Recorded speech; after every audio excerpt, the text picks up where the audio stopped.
part of the world that she's never been. And then they took her there, and she recognized everything just as it was in hypnotic trance many generations earlier. So here we go. Whoop. Oh. Oh no.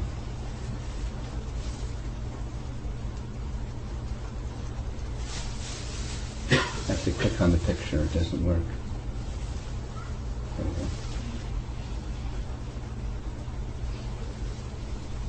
The reincarnation experiments are striking examples of unprejudiced scientific study.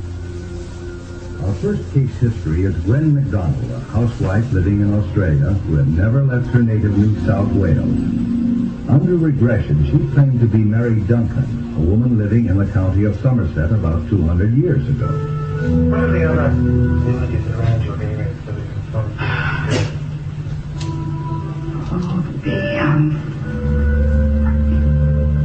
ulcers. The big lot. The Brown Chapel. Interesting names, but not there. Not on the most modern and large-scale maps. Go to the older ones, back to the 18th century, and suddenly the names began to leak out.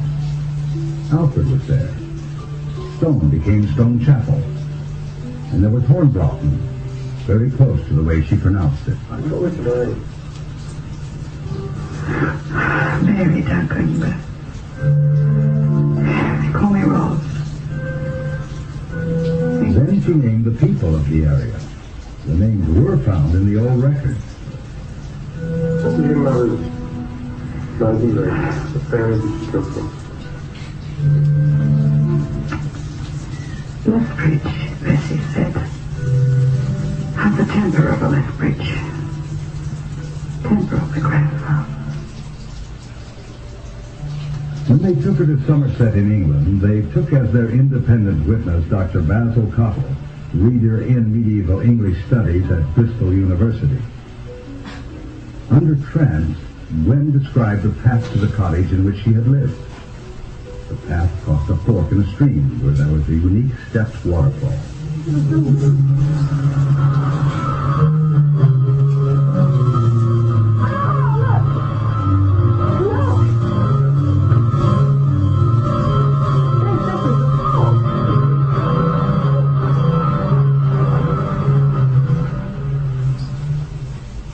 Everything was just as she said it would be.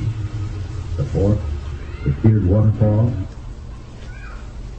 Just to do it slowly. There's a tiered waterfall that she described in her trance, and when she went to the place that she described in her trance, there was the fork in the stream and the tiered waterfall. Just as she described it. And she was off, moving with the purpose of someone who knows where she is and where to go. Who led them unerringly on a beeline to the cottage.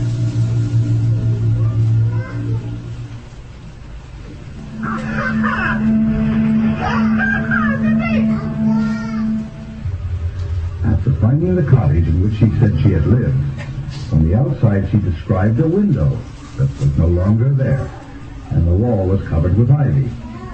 From the inside, it was clear and unmistakable that a window had been there and was now filled in. This was only the beginning of many things she described in trance that proved to be correct.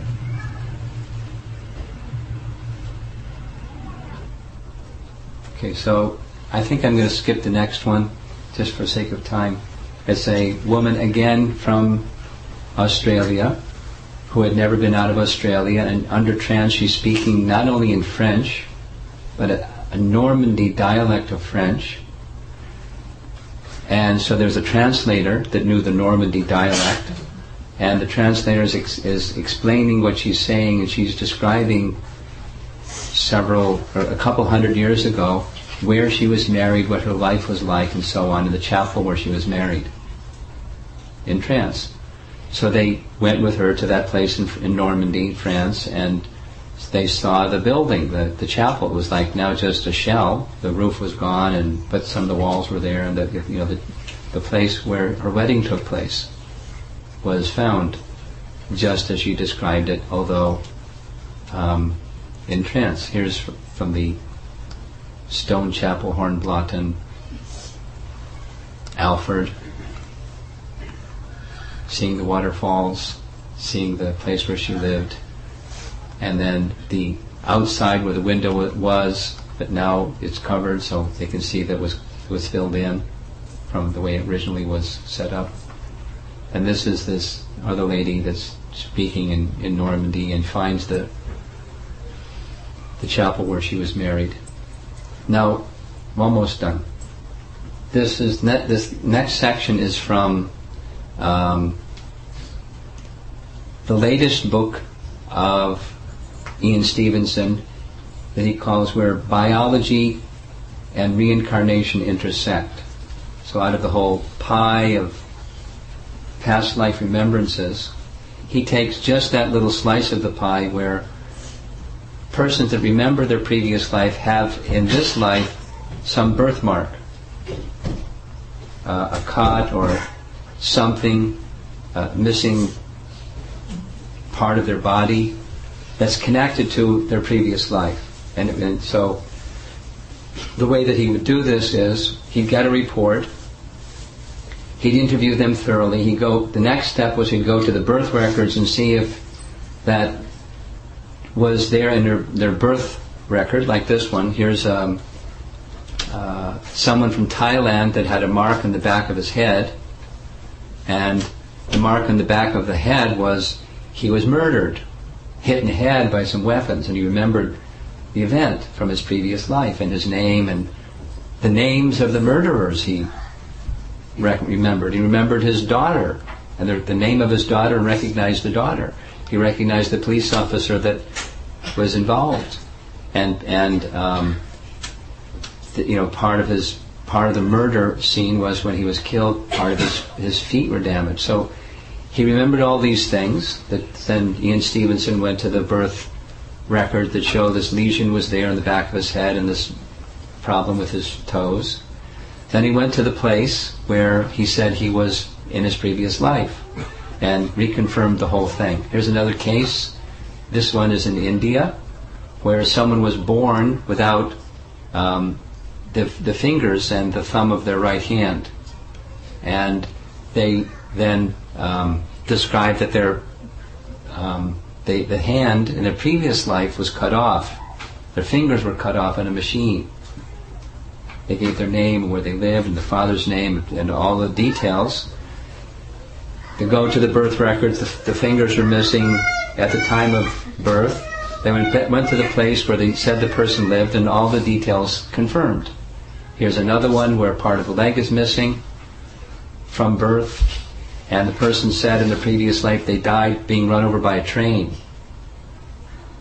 And so they verified in the same way, that the death certificate showed when the person died run over by a train of that name such and such, this part of the leg was missing. So then in their next birth they were born with part of the leg missing. This is a very embarrassing one. This is Semel Farici becomes Semel Hayek, showed that there's a lesion here in the upper part of his head, and there's also one in his chin. And he said, in my previous life, I was a murderer. And my brother and I were criminals, and we did all these bad things, and finally the place where we lived, they got fed up with us, so they created a posse, they came chasing us, and we ran, we went to the top of a mountain, we went into a little cottage. They surrounded the cottage, and I told my brother we're finished, so I shot my brother, and then I shot myself, and the bullet went in here and came out here. That's not a nice thing to have to report, but that's what he reported. And so, were those marks there at the time of birth? Yes. And they went back to the place, and sure enough, exactly as he described in previous life, that biological evidence is there to confirm his past life recollection. Here's another very embarrassing one. I'm going quickly just to give you the idea. This is a woman who was born with these marks on her legs. particularly her left leg. And she described that in her previous life she was a man, and she had committed adultery with another man's wife, and when the other man's wife, when the other husband found out, then he murdered him. He tied him up in ropes and threw him in the bottom of a well, and he died. So that's pretty embarrassing to have to confirm.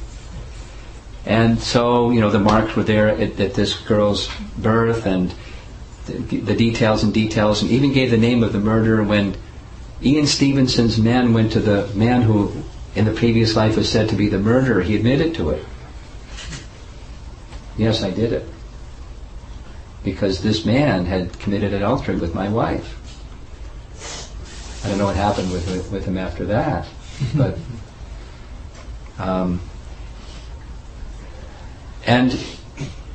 so here in Washington D.C. area, there was one of the chief editors, whose name I can't remember right now, but what struck me about this was because a Washington Post editor went to go visit Ian Stevenson with the idea that I'll just spend a day with him and then write this debunking editorial on Ian Stevenson's garbage work. He went with that disposition, and he spent the day with him and was so impressed.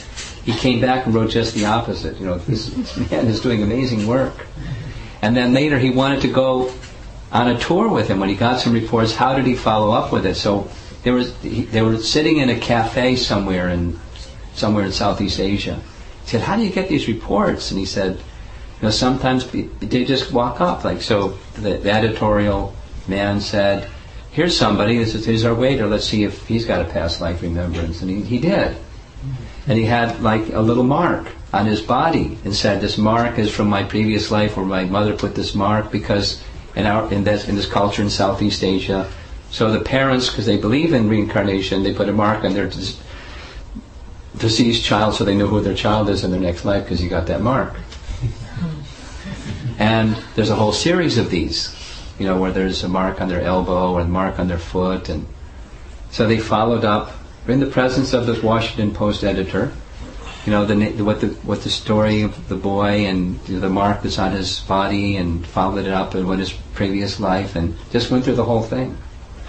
So here's the message that the conscious self is different than the body. The seat of consciousness is the soul.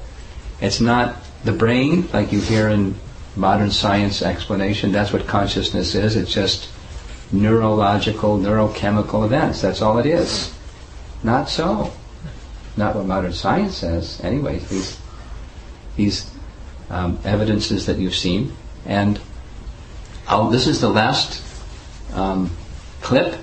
This is Sariputta narrating the explanation that comes from the Sankhya philosophy of Lord Kapila Deva, the Sankhya philosophy of the Vedas, how the soul is distinct from the body, and how the soul, through the medium of the mind, can act to influence the events of the body that take place day to day. I hope it clicks. Not going to click.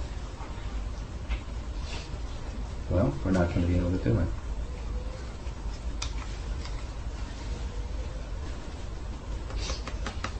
Nope.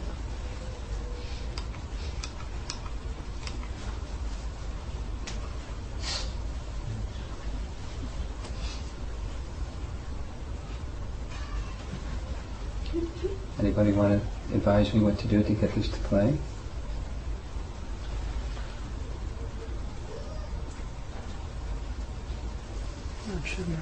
Huh? Well, we won't see it in time's up. Okay. It's a nice presentation on Sankhya philosophy. You get the light back on. All of this is just, besides giving you a little science class for the kids. Too bad this last one didn't play. It's not just a sentiment or a belief that maybe I believe that there's a soul.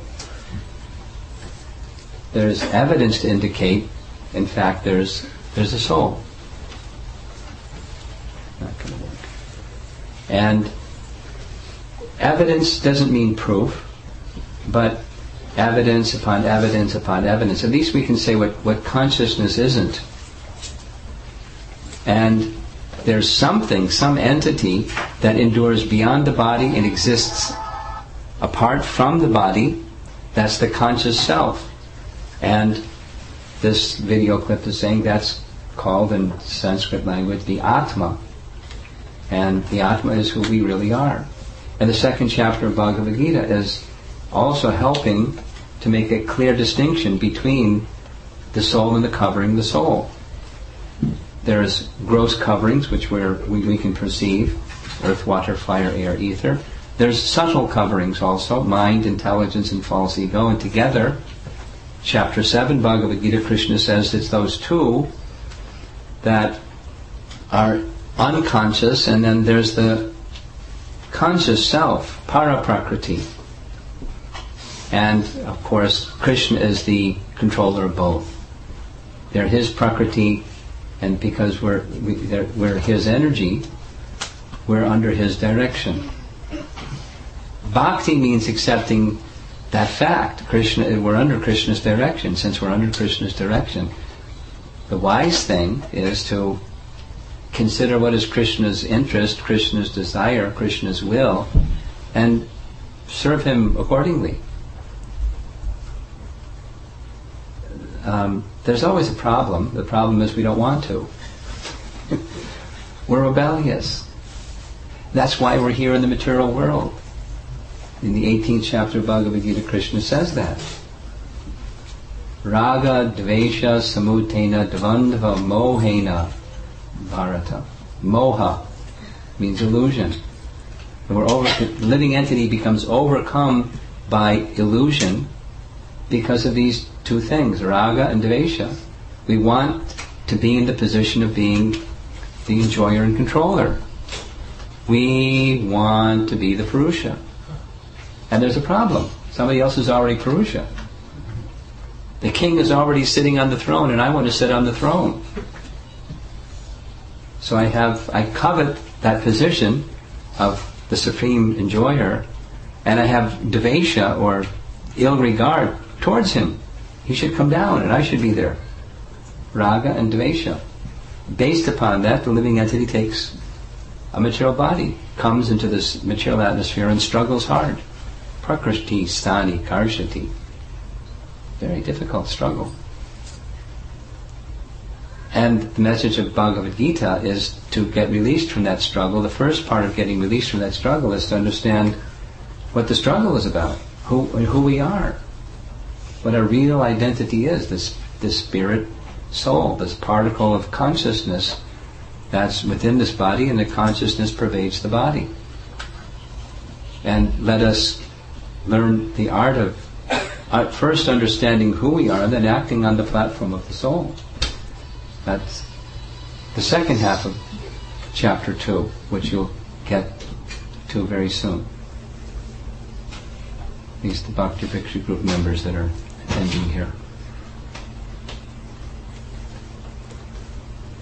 I hope it wasn't too rigorous, but at least it was entertaining. Any discussion or questions or comments from anyone? Yes.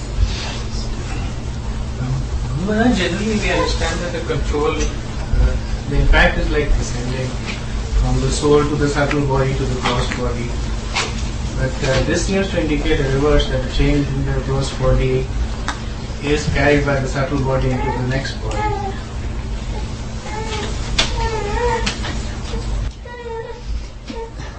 Not exactly, but something like that. The mind, when the gross body is finished, during the lifetime, our senses are sent. He showed that picture of the little boy and the man thinking. So res cogitans and res extensa, the body and the mind. So the sense impressions are coming in. The eyes see, the ear hears, the nose smells, and sense impressions are coming in. It goes to the mind. It makes an impression. And the impression is stored subtly. Very, very, very, very good storage system. Better than anything Microsoft can create. Really good data backup. And it's stored subtly, and after the time energy is working, and after some time, that stored impression comes out. It can come out in the form of a dream, it can come out in the form of a desire, and then we desire something. Or we dream something. But that's only possible because there's this sensory impression, and it's stored in the mind. The gross is stored in the subtle mind. And then when the body is no longer inhabitable, the soul quits the body but is carried by the subtle body. So information is going from the senses to the mind. It's stored. And the mind carries, mind and intelligence and false ego carry the soul to the next position of birth. So the mind is still there carrying that impression. It's stored until the time factor makes it manifest.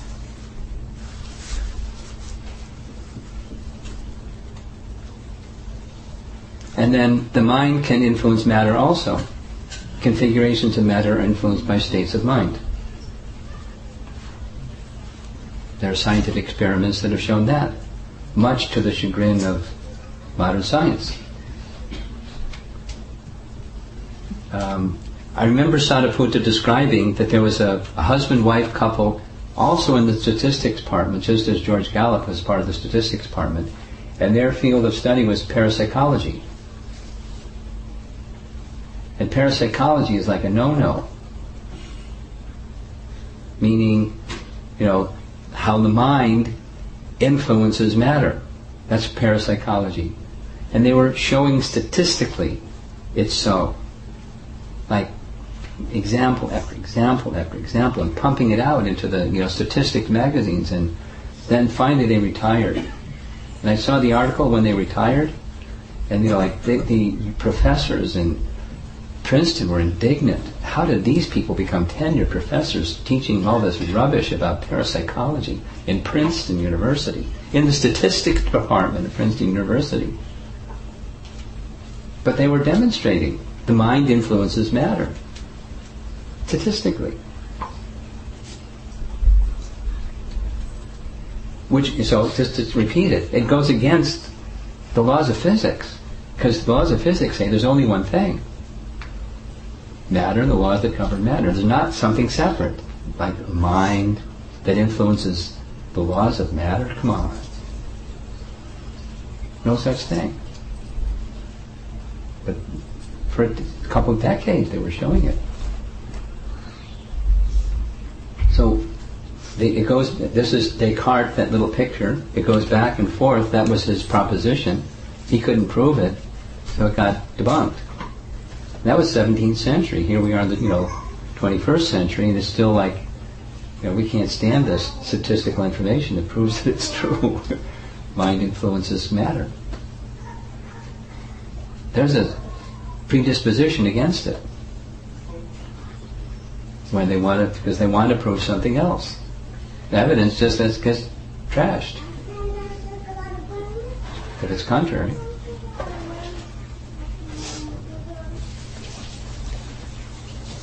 But that's not new.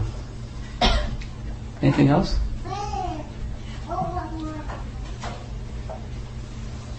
Anyone? You have something.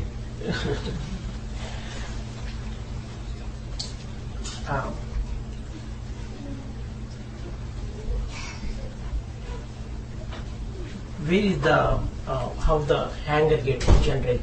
Anger. Yeah. How does anger get generated? Yeah. Well, what does Krishna say in Bhagavad Gita? when there's contact with the soul, who wants to, the nature of the soul is Satchit Ananda.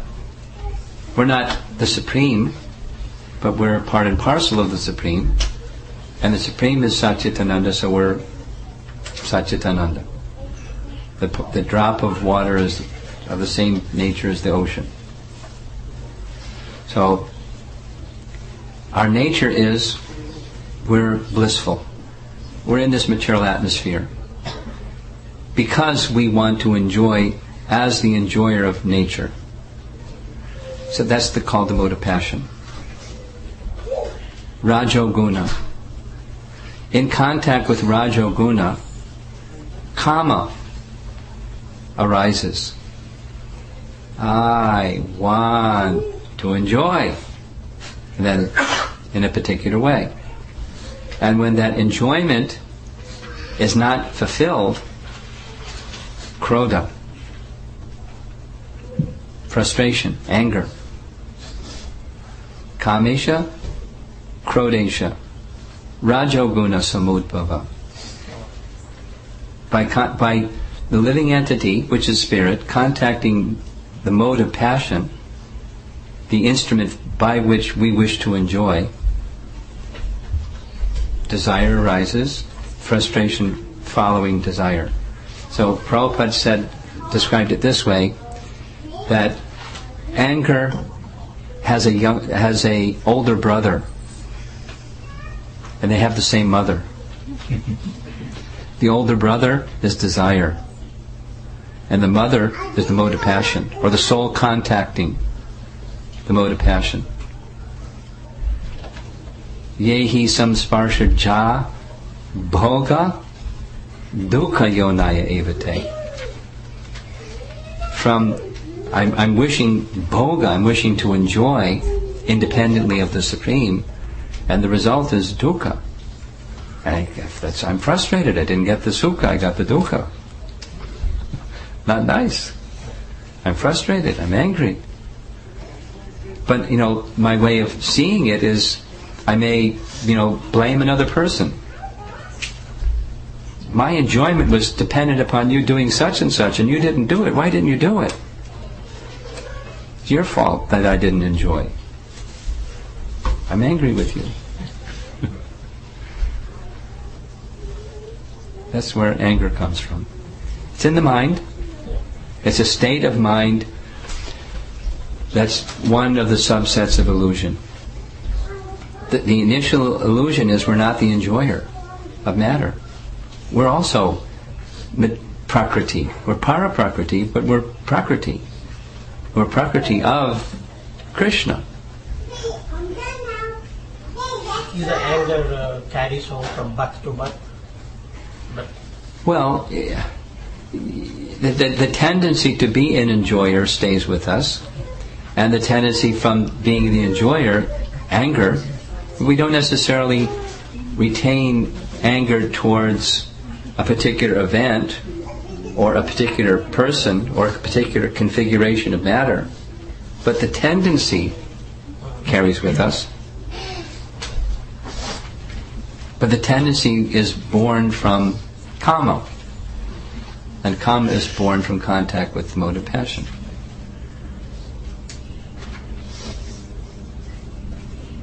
So what's the solution? Yeah, don't have contact with the passion. Yes! So instead, do what? Cultivate the quality of goodness.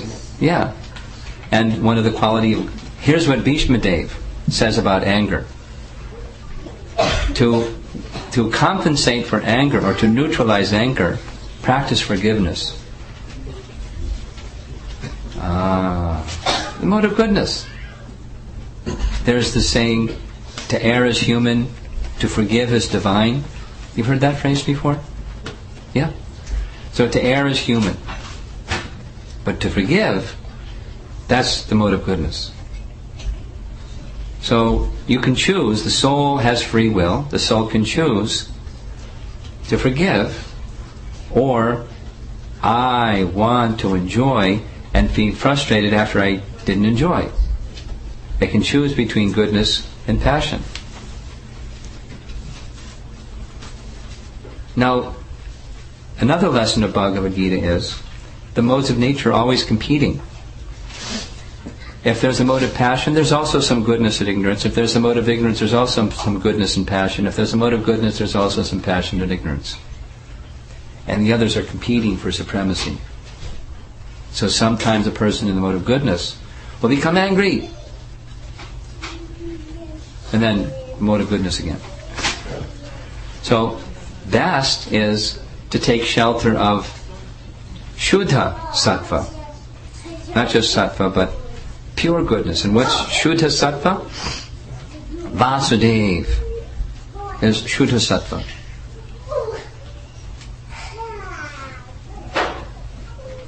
The Supreme Pure. If we associate with the Supreme Pure, we'll become supremely pure. And then forgiveness is second nature. We can still recognize right and wrong. And appropriate for the circumstance, we can take an action, but not out of anger. But out of what is to be done, what is not to be done in a given circumstance. Okay? Service to Krishna is the connection with Vasudeva, this mood of serving Krishna. And the inhibiting rod in serving Krishna mood is this attitude, raga and dvesha problem towards Krishna specifically. We want to be the enjoyer instead of being our happiness being the enjoyed, the servant of the Supreme. Like the rebellious citizen doesn't want, to be ruled by benevolent king. They want to be the king. That's their problem. Among the win and forgiveness, which is greater? What are the two options? Forgiveness, and what's the other option? Winning. Winning? Winning. I have target. To achieve your goal. Yeah. Winning. Well, if your goal, let me just modify your question. It's a nice question. If you modify your question and say that Krishna's happiness should prevail, if that's the win, that's greater. And if my happiness is the win, then forgiveness is greater. Checkmate. Yeah. That's true. So now next question. How do we get ourselves to the position we're thinking about winning means Krishna's happiness? Well, if you're holding on to something, supposing I'm thirsty and I'm holding the kartals and I want to get some water, so I have to put the kartals down before I can pick up the water. That's the question how do we release the material conceptions of life so that we can grasp the spiritual conception? And one recommended method is mantra.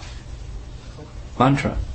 Mantra means releasing the mind of the material conceptions. Mantra. Tra is release. Release the mind of material conceptions so that I can receive the spiritual conception. And then in that state, having chanted mantra, I hear the divine message of Bhagavad Gita, Krishna speaking. What's truth with a capital T or reality with a capital R? Then I can have the spiritual conception. But supposing I'm holding on to the material conception, this one. I'm holding on to the material conception and I'm reading Bhagavad Gita. I'll misinterpret. I won't get the full message because I'm holding on to the material conception. So mantra combined with reading Bhagavad Gita and hearing its message is the prescribed method. releasing the mind, a material conception, taking shelter of the spiritual conception from proper hearing. Actually, that conception is already there, just covered.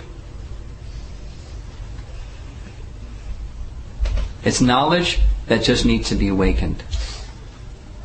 It's already there. It's not importing something from outside and like learning how to learning how to operate a computer, or learning how to run a machine, or learning how to type, or learning how to ride a bicycle, or it's not a motor skill or some information processing thing. It's knowledge that's already there. And within the soul, at the soul level. Go ahead. Without the consciousness or knowledge, what if a person tries for winning in his own way, like without even thinking about anything? Well, that's ignorance.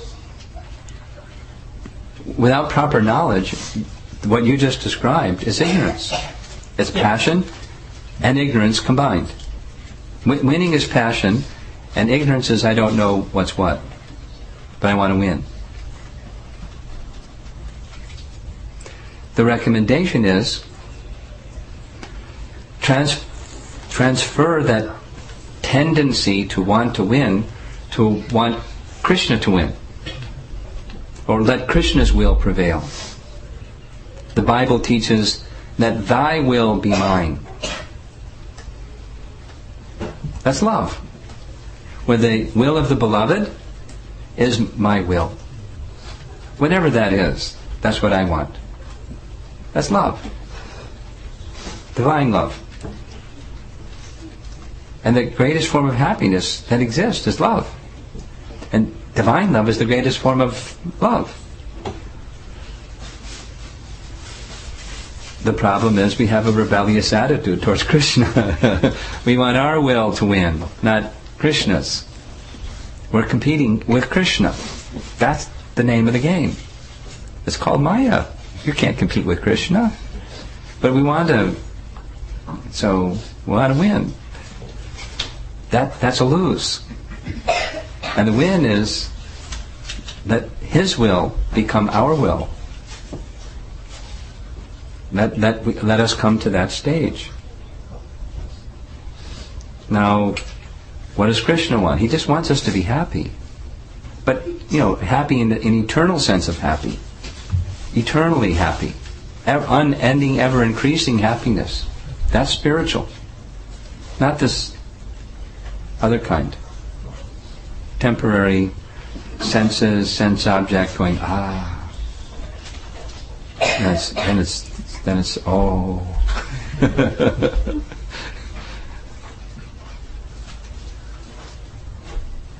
Yes. I did not find answer to this question for a long time. Still finding. I heard a lot. Speak loud enough so they can hear you over there. I'll give you the microphone. No, just project a little bit. It's a long-standing question for me. I heard Lord Krishna said, out of millions and millions of people, only a few are really understanding him. And out of those, hardly one or two are really reaching me. And that's not exactly what he says, but close. Okay. So Bahunam janmanam ante ganavan mam prapadyate Vasudev sarvamiti samahatma sadurlabha. That is true. We have billions and billions of people, not billions and billions, that is a couple of billions of people on this earth and billions of creatures. When they are all going to really reach him? Did you hear the question? The punchline. When are all the unlimited living entities going to reach him? It sounds like you have a presupposition that they must. Let's ask the question the other way around. Is it possible for a living entity, a stubborn, obstinate person, to not go to Krishna if they don't want to?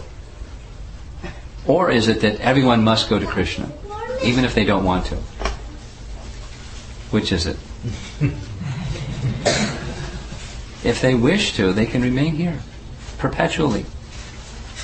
Let's emphasize it. Perpetually, meaning like eternally here, answer, yes. If Krishna doesn't interfere with their free will, he's inviting them.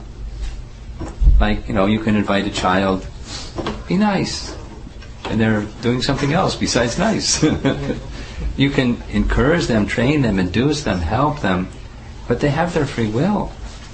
And they sometimes like to demonstrate they have their free will. But so love is also a free will option. But without the other option, then it's not love. If it's forced, then it's not love. Look, I'm big and you're small, so you do what I say. That's not love. There's only one option. There's multiple options. There's free will. The living entity exercises their free will. I don't want anything to do with you. Free will has to be cut. No, it's intrinsic to the soul. It can't be cut. No. Some people say like that. If that's the case, then why doesn't God just, like, if I ask Him to, will He take away my free will? So I just can't exercise it improperly anymore? Like get a lobotomy or something? But on the platform of the soul, there's no lobotomy. It's free will. Because, for two reasons. One, we're part of the Supreme, and we have qualities like the Supreme. He's supremely independent, we have minute independence. Because we're part of the Supreme, we have qualities like Him. It's intrinsic, it's not something you can cut. And the other reason is, in the spiritual world, there's the existence of love. Without the option, there's no love. And there is love, so there is the option. It's just fundamental. It's something that's not taken from the soul, even if we want Krishna to take it. Rather, what we can do is, Krishna, please remove from my heart these impurities. Like Prahlad Maharaj prays like that to Lord Nrsingadev. Please, with your sharp teeth and your pinching teeth and your sharp claws, tear from my heart all these impure desires and leave just this one desire, my love for you. Of course, that's he already has that condition, but he's praying like that. That's love.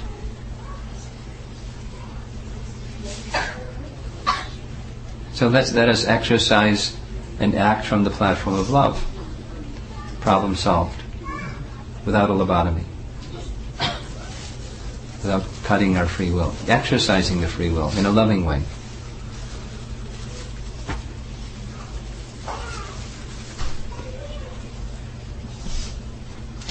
Anything else?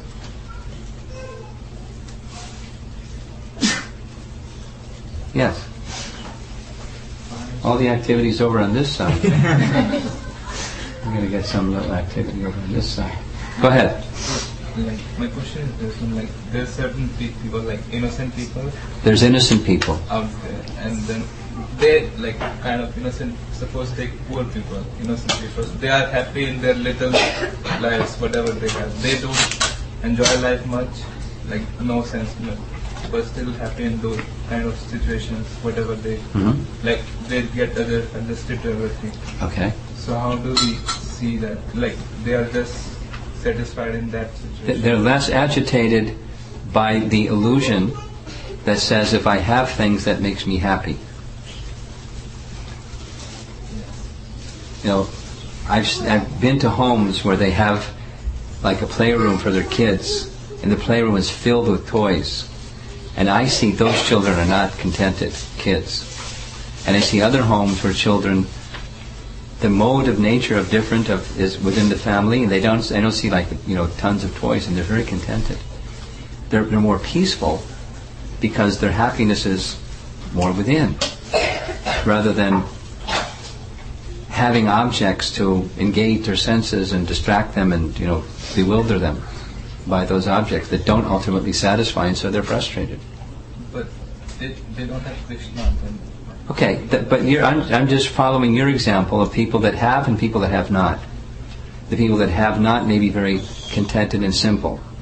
and contented with that simple life, in contrast with people that have. That was so now you're bringing God into the picture, and that temporary, the mode of goodness is not transcendence, because in the mode of goodness there's competition for the modes, and sometimes that contentedness is disrupted. They see somebody that has, and they wish, oh, I think I should have, and then a desire, and then plan, and an endeavor, and to match the plan, and getting some of those things that they didn't have before, and that doesn't make them happy, so they think they just need more of those things, and then they can be happy, or a different set of those things, or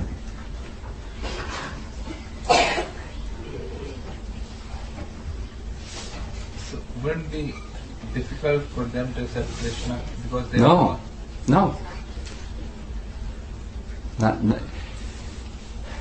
I'll give as a practical example. In Russia, during the time of the heavy, oppressive Soviet rule, the people, there was heavy oppression, but the people were not overindulging themselves in sense activity because they just didn't have it. The government saw to it they didn't have it. And Krishna consciousness was spreading very rapidly. Undercover, but very rapidly. And then when Glasnost came, there was this big surge, and then it went down. Because people had so much sense gratification. Or let's look at India. Now that the economy is kabooming, look around and see what's happening in India.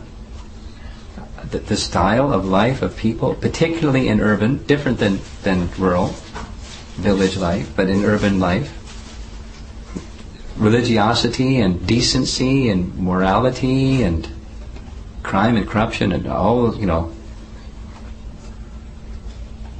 it's another place. And now people have more money to do more things. Like one statistic that I read, this may be like 3 or 4 years ago, 2 or 3 years ago, was how much meat consumption there is in India. And the statistic was predicting it's going to hugely jump up. And it's not because it's down because people are religious, it's because they couldn't afford it. But when they can afford it, it's going to disappear. Vegetarianism is not totally disappear, but greatly diminish. Because the fabric is different. It's enjoy, because there's now prosperity. So when people don't, it's not like artificial depravity, but like, let's say for us, when we're wanting to cultivate Krishna consciousness, it's ideal to live a simple life. Even we may have the means for lavish life, if not extravagant life, but live simply. It's the quality of goodness. And one who lives simply, it's fertile ground for, so whether it's self-imposed or circumstance-imposed, it's good circumstance. Because mind isn't all over the place and sense is all over the place with bewildering material activity. Extra bewildering material activity. So we're advised, regardless of what your income capacity permits, live simply.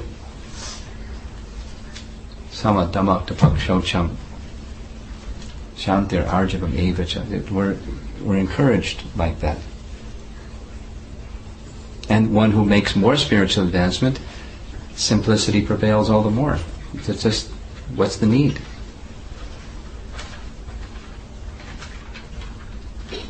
Like I was describing midday today, I was moved when I went to the house of the chief priest of Sri Rangam, one of the 3 chief priests in all of Sri Rangam. It's like this huge place.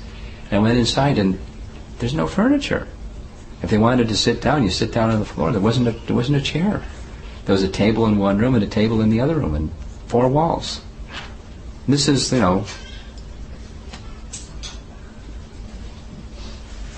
I'm sure they had the means to buy furniture. They just We're living very simply. I don't know what was upstairs. This was in the downstairs area. That's all there was 2 tables, wooden tables.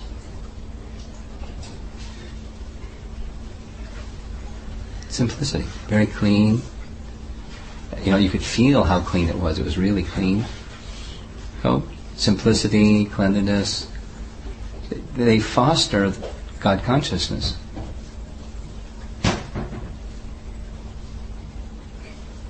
Okay. Yeah. You have something? Yeah. Yeah. Say if a human, like, when they die and in their next life, they become an animal. That's possible. Yeah, I know. Like, what if is it possible for them to remember their memories? Well, how would we go ask the animal, how do you remember your previous life? A little challenging, right? It's there in the Bhagavatam in reference to Bharat Maharaj, where he became a deer. So it's possible. But we have no way of finding out unless we read the Bhagavatam. Good question.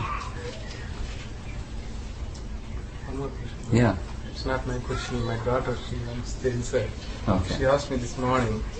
She was watching Lord Krishna's movie last week in the Bhakti class. Okay. And she asked me how Lord Krishna being seen in multiple people. How can he do that? How Krishna be seen by multiple people or in multiple people? Yeah, in multiple people. In the hearts of all living entities. Yeah.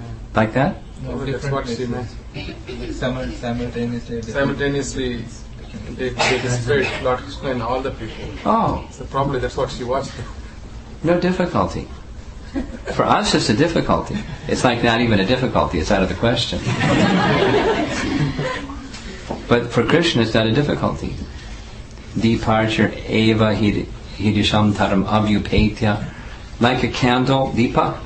From one candle, you can light so many candles, and then there's candles distributed everywhere. So similarly, Krishna expands himself in Swangsa and Vibhinangsa and Kala and different expansions where the potency is equal, like one candle you light from another is the same heat and same light. Although the original is over here and the next one is over there. So Krishna expands himself without reducing himself. Om Purnat Adak Purnamidam Purnat Purnamudachyate. That's so you can teach her that one. Yeah, she knows that. She knows that. She knows that. Teach her the meaning. She's so little, I know. All right, but you candle example is perfect. She yeah, in knows children's words. Here's how you can do it as a child, because this is what Prabhupada did for us when we were little like children. Take a piece of paper and rip the piece of paper up into smaller pieces. Hold it in your hand and throw it into the middle of the floor. What happens? The original piece of paper is no longer, it's just in little pieces of paper throughout the floor. That's something material. But here's Krishna. Krishna can expand himself into so many Krishnas, so many papers, and Krishna is not reduced. Or, here's another way. Think of something that's, challenge your daughter. Try to think of something that's so big. It's so big that you can take away some part of that thing that's so big and it's not reduced. Can you think of something that's that big? No, because no matter how big it is, something is less. That's how big Krishna is.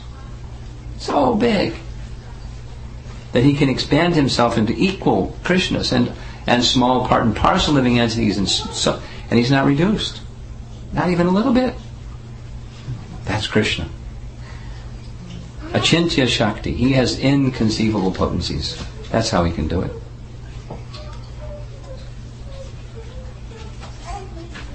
Defying the laws of nature, that's Krishna's program. He creates the laws and then he breaks the laws.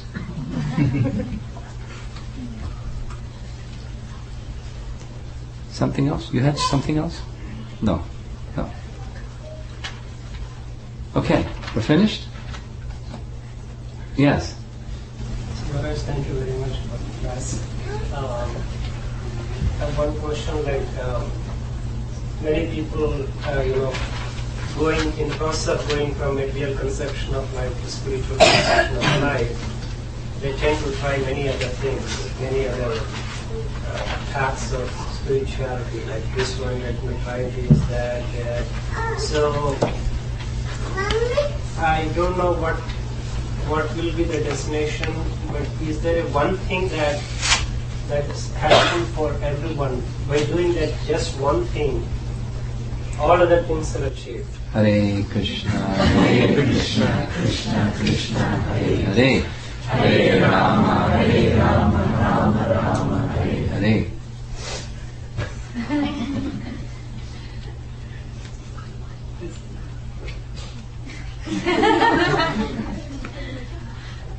And it doesn't matter the language, it doesn't matter their culture, it doesn't matter. It's universal.